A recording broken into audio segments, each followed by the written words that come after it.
ঈদকে ঘিরে প্রতি বছরের মতো এবারও বেশ কিছু নাটক নিয়ে পর্দা মাতাচ্ছেন ছোট পর্দার জনপ্রিয় অভিনেতা তৌসিফ মাহবুব।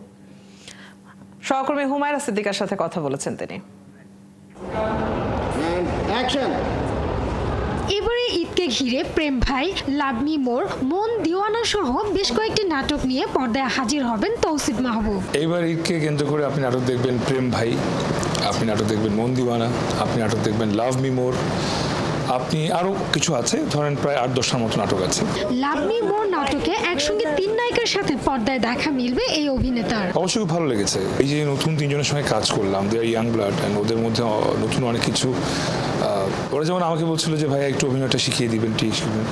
আমি আসলে ওদের থেকে ইয়াং হওয়াটা শেখার চেষ্টা করছিলাম, because it's very important to know যে আসলে এখন ইয়াং অডিয়েন্সরা কী চায়। বাট আমি চেষ্টা করি নিজেকে ধরে রাখার, কাজের মাধ্যমে ধরে রাখার, শরীর স্বাস্থ্য ঠিক রেখে ধরে রাখার। এবারে ঈদের নাটক নিয়ে তৌসিফ বেশ আশাবাদী। অ্যাক্টিং থেকে শুরু করে গল্প শুটিং থেকে শুরু করে লোকেশন কোথায় শুটিং করব, কস্টিউম কী হবে, শুধু আমার না, আমার পুরো কো আর্টিস্টদের, বাকি সবার, পুরো প্রজেক্ট ডিজাইন থেকে শুরু করে ইভেন কি মাঝে মাঝে এডিটিং প্যানেলে বসেও কতটুকু ভালো করা যায়।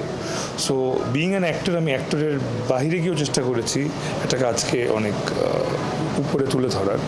এবার বাকিটা কমপ্লিটলি উপরাল্লাহ এবং দর্শকের হাতে। চলচ্চিত্রের কাজের প্রসঙ্গে অভিনেতা জানান, আপাতত নাটকে মনোনিবেশ করতে চান তিনি। নাটকের অডিয়েন্সরা আসলে থ্রিলার কম দেখে, থ্রিলারটা চলে ওটিটিতে বেশি।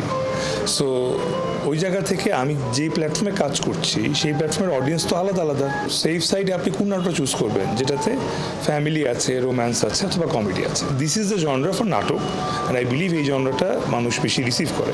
এখন যেহেতু নাটকেই আছে, এই জনরাগুলোকে মাস্টার করার চেষ্টা করছি। বেশিরভাগ সময়ই রোমান্টিক গল্পে দেখা যায় তৌসিফ মাহবুবকে।